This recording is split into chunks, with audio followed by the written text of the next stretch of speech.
Hello everyone, welcome to DC Minds. In this video, we are going to learn about another design pattern called Builder Design Pattern. We use Builder Design Pattern to build complex object by using some smaller objects, and we will be able to build various complex object by following the same construction process, that is same steps to build various complex object. Okay, so whenever we want to build some complex object by using various smaller object, we can use this design pattern, and the process to build the complex object will be same, but the end result will be different. Okay, so now let's see an example of complex object and the smaller object that is used to build it. Okay, so we can think of the laptop as a complex object because it has so many parts. So it has hard disk, it has display, it has processor and many other parts. So it has RAM. So we can build different types of laptop. Basically we can get the laptop of different configuration, but the parts that are used are same, only configuration will change. So here we can have hard disk of 500 GB in one laptop, and uh, one TV in another laptop, and display can be touchable and non-touchable, and the process can be Intel i3 i5. So we can follow the same steps to build a laptop, but with different types of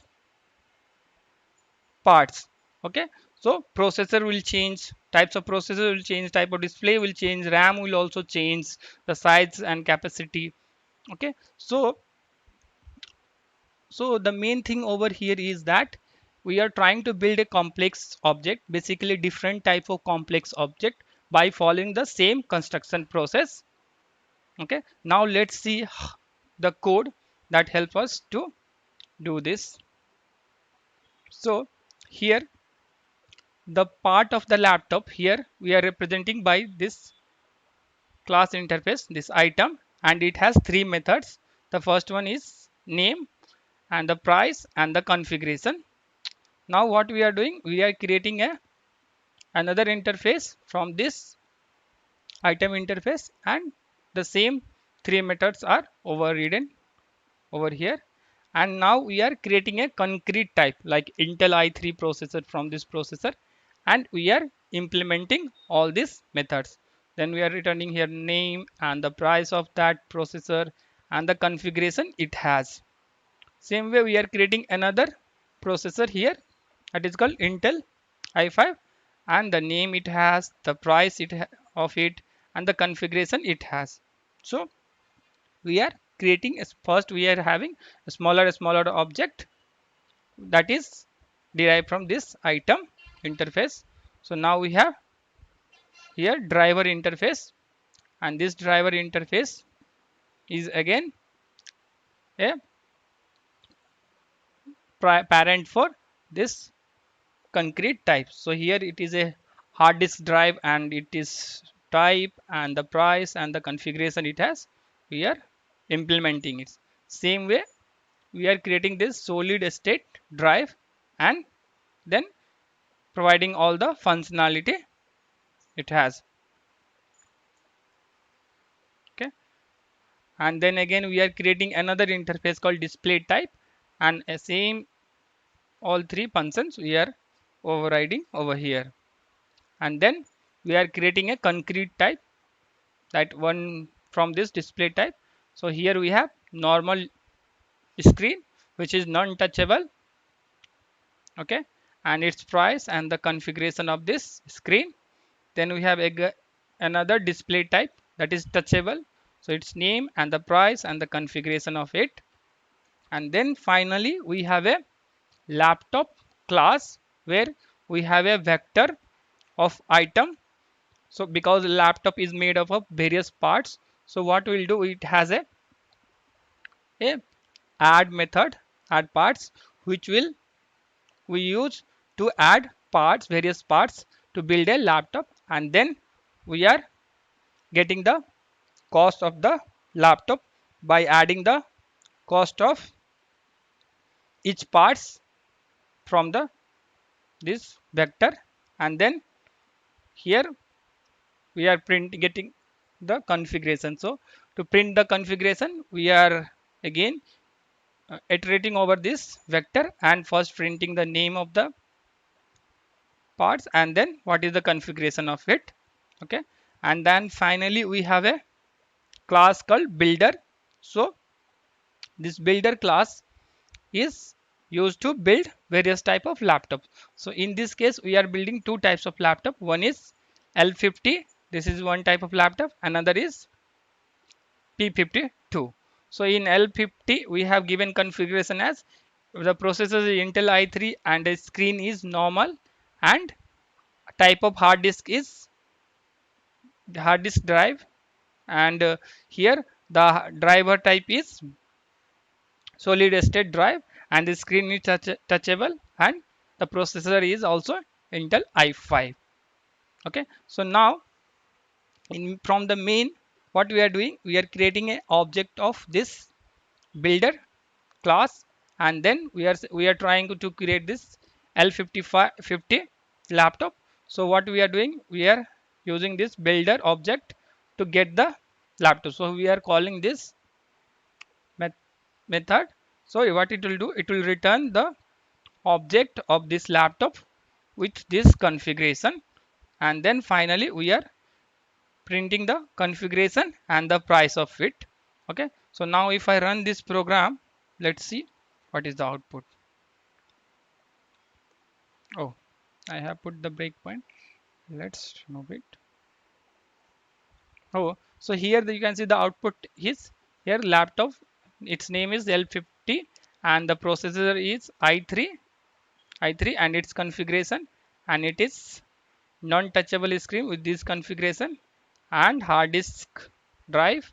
The type of drive is hard disk and its configuration and the final price. Okay, same way we can build another laptop. So what we can do, we can just copy this and we can build another laptop where we'll say this time we want to make P52. Okay, and here we'll say P52 laptop, and here also we'll say it is P52.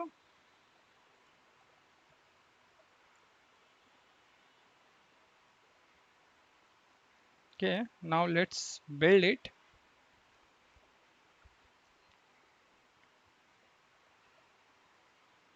And let's run it.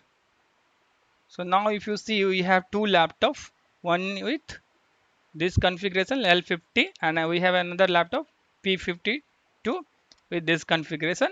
So now if you see here, we are able to build different types of laptop, that is a complex object, by following the same procedure. First we are making it, and so while making it we are following the same steps. First we are creating the object, then we are adding the part, and then we are getting the configuration. So all those steps are same. So to build these two laptops, the steps are same, only the configuration for these two laptops are getting changed. So here we are using builder design pattern to build this complex object, that is a laptop in this case. Okay, so now let's see another example of basically another use case of builder design pattern. Okay, so now suppose we are developing a C++ application and we want to deploy that application in various platform, like we want to deploy into Windows platform, Linux platform, and many others. So for that, what we have to do, we have to create a separate deployment for Windows and deployment for Linux. So when we create a deployment, the steps that we follow to create the deployments will be same, only the technology that we will use will be different. So first what we'll do, we'll develop the application, that we'll write the code. So once the application is developed, then what we'll do, build it, and then so while building it, what we can do, once it is developed, the steps will be same. So while building it, we can build, if we when we want to create Windows deployment, we can build in Windows platform, and for Linux we can build an Linux platform. Then we can configure the various path. While configuring the path, like path configuration, so while configuring the path, we can give this particular default path where the deployment will get installed for Linux, and for Windows we can give this path. So all these steps are saying just the parameters are getting changed. Same way, where if we are using some queue technology, then we can say for Windows I want to use FIFO queue, and for Linux I want to use priority queue. So here to build a deployment, the steps are same, just we are using different technology and different platforms to build it. So for this scenario also we can use builder design pattern, the because of the steps that are same, just we are building different things on different platform. Okay, so one thing to keep in mind for builder design pattern is that whenever we want to build different complex object using the same construction process, that is same steps with different inputs, at that time we use builder design pattern. Okay, so in next video we will see adapter design pattern. Thanks for watching. If you like this video, please subscribe to my channel and hit the like button.